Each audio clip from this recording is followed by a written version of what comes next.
TYT Sports, it's Ben Mankiewicz and Drew Carter. So I love this story because it's, to me, taken seriously, and it's so dumb.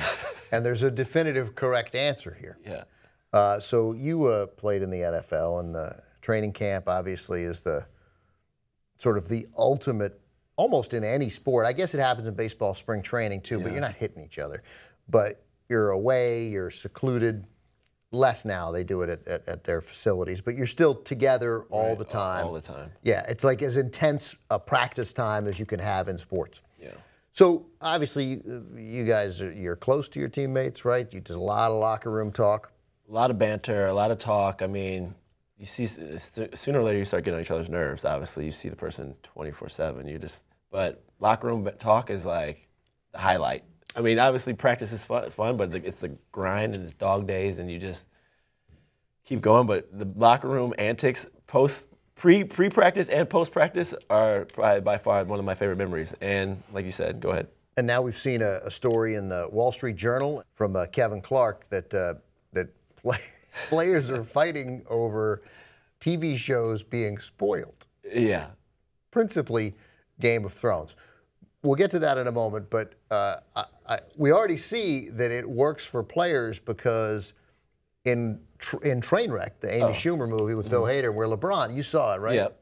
How good was he? He was great. Wasn't he phenomenal? It was good. I was like, okay, he's not bad at all. I was expecting like here we go, another. So we learned two things. One, he is a dynamic talent who can probably do a lot of things. And secondly, Judd Apatow, which we already knew, but really talented director to elicit that kind of performance from a non-actor. So let's take a look at this trailer and LeBron pretending, it has to be pretending, to be a Downton Abbey fan.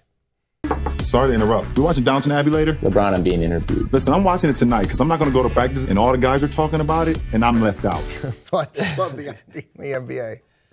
You don't want to be the only guy left out of the Downton Abbey conversation.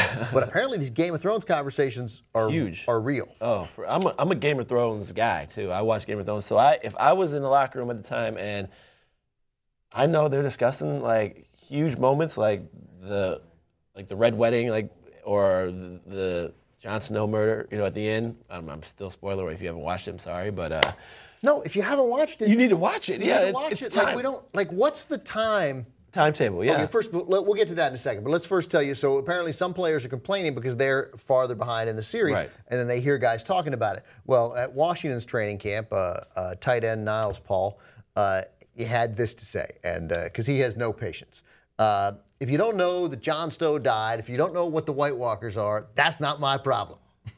Of course, he's referring to Jon Snow, who, I don't think Jon Snow appeared to die. I think he did die. The question is he going to come back? And the answer to that is yes. And the new breed of villains that were a focal point of the most recent season, Paul continues, it means you aren't a fan and you don't watch the show.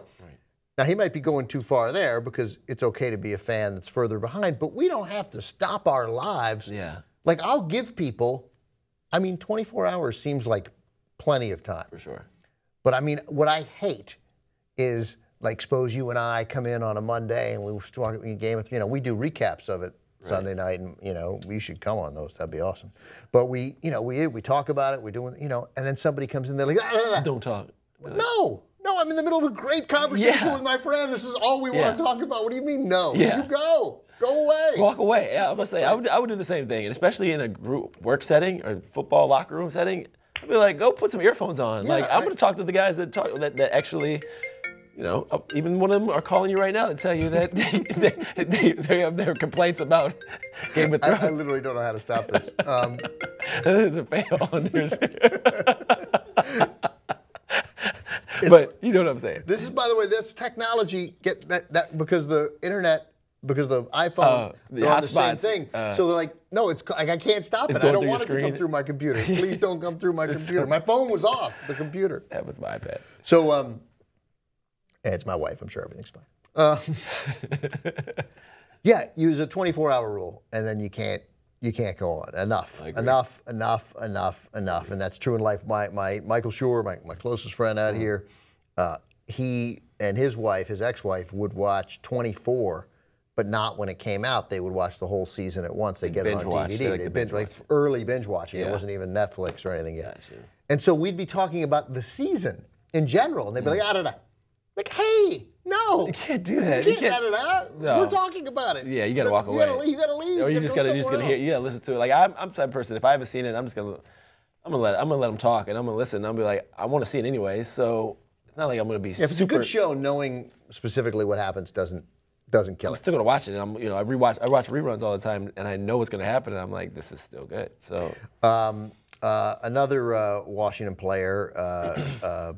We have another quote here from somebody, who I think this is from, Corey Lichtensteiger.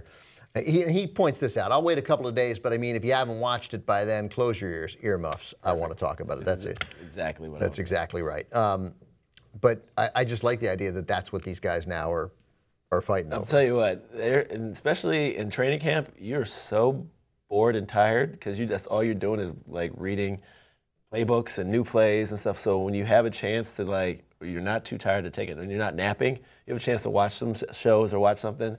They take it seriously. Yeah, check this out. This is from the Wall Street Journal. I love this. Pittsburgh Steelers linebacker Vince Williams showed up at the training camp in Latrobe one episode short of the finale from this season, right? He admits he's picky about his watching habits and that because Game of Thrones is so complicated, he wants to carve out full hour without disturbances so he makes it a deal. He has a whole seance. He's like... and he knows it because he says this. He goes, you have something going on in the South, the North, the Westeros. And all these conflicts have one main overall theme, but finding a quiet, full hour in training camp is nearly impossible, he says, right? So when he arrived in camp, he quickly identified the show's fans, including linebacker Ryan Shazier and offensive lineman David DeCastro. Is that right? Yeah, Ryan Shazier. And announced, do not tell me what happened. And then he spent the first few days of camp terrified he would find out about the last episode. I dare anyone to spoil it, said the 6'1", 250-pound Williams. His teammates have been respectful. See, it's kind of like... They talk about it behind his back. I know it's going to be locker room talk, but that gives... If I'm a teammate, it's giving me more motivation to spoil it for him. If he keeps bringing it up, he can't even understand what he's doing. Sorry. I can't just... I don't know how to stop. I literally don't know how to stop. I'll turn the phone off. Maybe that'll do it. But yeah, I just feel like if you come up to me like first day and say, hey, watching Game of Thrones, I'm on the last episode, do not spoil it for me. I'm going to be like, oh, this is going to be a great game. I can't wait to spoil this. We're going to be like, across the field, like, hey, you see when Jon Snow got killed? And be like, oh, in the stretch line. I'm just doing the stretch line when it's really quiet and just make him feel so bad. But yeah, you can't just come up to me and tell me that. In Pittsburgh, it says the fear of spoilers has been set aside by some teammates with a solution to show they will all binge watch together. They're all watching Sons of Anarchy from the beginning. Solid show. Yeah, until the last 3 seasons when it just, come on. Yeah. That got pretty lousy. It did. I kept watching it, but it was just so I mean, how many times can there was one episode where I think 4 people got their necks spurting everywhere. It was such a good show for so long. But it was. All right, but anyway, I like all that stuff. It's good. So, one of the things one of the problems we ran into is we ran a meme of LeBron shortly after the Game of Thrones finale, where with LeBron's face on Jon Snow, photoshopped on Jon Snow's body. So we showed. So good. Right, it's really good. We show this, and people wigged out because it spoiled the show for. But it's you can't have a show like Game of Thrones. Like you can get away with The Americans or Justified or even Sons of Anarchy because the whole country is not talking it. You know, I mean, those are great shows, but Breaking Bad, Game of Thrones, they cross. You have to walk around. You got to keep up. You can't walk around with earmuffs. All you got to do is walk around like the world with earmuffs. Like it's like, especially those popular shows, you can't just. What do you expect? Like you're gonna go anywhere and somebody's gonna talk about you. You're gonna go to Starbucks. Somebody's gonna talk about you. That's right. Yeah. You're just like. Well, first of all, everywhere you go, like don't tell me, don't tell me. I'm like you better watch the show then. You go on Twitter, you're in trouble. Yeah, you go on any social media. You go on SportsCenter, they have it. Like. All right. So and the creator of Game of Thrones, the writer of Game of Thrones, George R.R. Martin. Turns out he's a big sports fan. He's a big Jets fan. And he went to a Jets camp. There he is on the right, wearing number 60.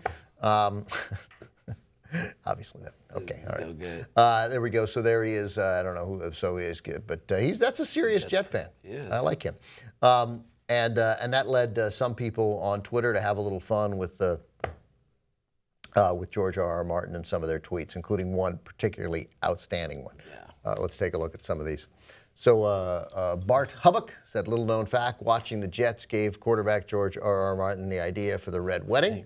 Funny. Right? Solid? That's a solid one. Matt Ufford, I assume George R.R. Martin attends Jet training camp so he can feel the same misplaced hope as his readers. Man, Jet fans have a complex. And then this is the best from Samer. One by one, Jet players stab Geno Smith. For the Jets. For the Jets. Stab. For the Jets. It's good. That is excellent. Excellent tweet. That's good. That's good stuff, yeah. All right, Drew, thanks. Thanks for watching TYT Sports. Don't forget to subscribe and feel free to tweet at us at TYT Sports. Thanks.